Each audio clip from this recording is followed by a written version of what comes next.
अस्सलामुअलैकुम सामीन। 12 रजबुल मुरज्जब की तारीख़ शुरू हो चुकी है। 12 जनवरी है। ख़बर का उन्वान है बीजेपी सरकार का तारीख़ी कारनामा। मध्य प्रदेश सरकार ने इतना बड़ा काम किया है, जितनी तारीफ़ की जाए कम है, क्योंकि काम ऐसा था जिसके बग़ैर लोगों का जीना मुश्किल हो रहा था। वहाँ ज़िंदगी मुश्किल हो रही थी और तरक्याती काम ठप हो रहे थे। मध्य प्रदेश सरकार ने उस काम को करके रियासत को तरक्की के रास्ते पर लगा दिया है। काम सुनिए। मध्य प्रदेश के वज़ीर आला मोहन यादव ने आज इतवार के दिन एक नया रिकॉर्ड बनाया। ये रिकॉर्ड है एक साथ 11 गांव के नाम बदलने का।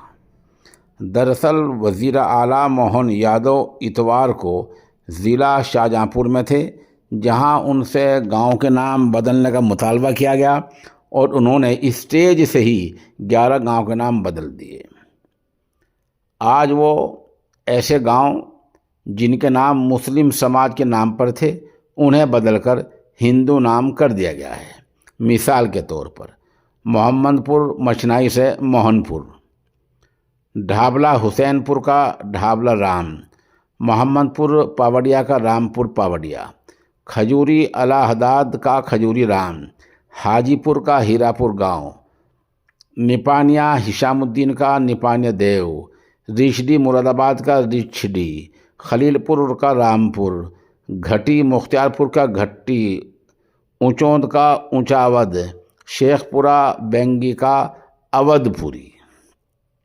वज़ीर आला मोहन यादव का कहना है कि अब गांव और शहरों के नाम जन भावनाओं यानी अवामी जज्बात के साथ रखे जाएंगे।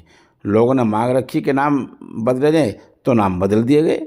ज़िला शाहजहाँपुर में इस स्टेज से ही आवाम को खिताब करते हुए वज़ीर आला मोहन यादव ने कहा, जब आपने कहा कि कुछ नाम अटक रहे हैं और खटक रहे हैं, मैं कुछ गलती तो नहीं कर रहा हूँ। अगर मोहम्मदपुर मचनाई में कोई भी मोहम्मद नहीं तो मोहम्मदपुर कैसा? कोई मुस्लिम बंधु हो तो नाम रखो। तो अब नाम बदलकर मोहनपुर कर दिया गया है। आपने तो क्या 33 करोड़ देवी देवता हैं, तो किसी के भी नाम से रख लो। बहरहाल खबर पूरी हो गई है। आप इस अंदाज़ा लगा सकते हैं कि मध्य प्रदेश सरकार सूबे को तरक्की पर रास्ते पर लगाने के लिए और सूबे के विकास के लिए कितने अहम काम अंजाम दे रही है। सामीन, ये माजून है ताकत का ख़जाना। उम्र के साथ साथ जो कमज़ोरी आ जाती है, ये उसको दूर करने के लिए बहुत मुफीद साबित हुआ है।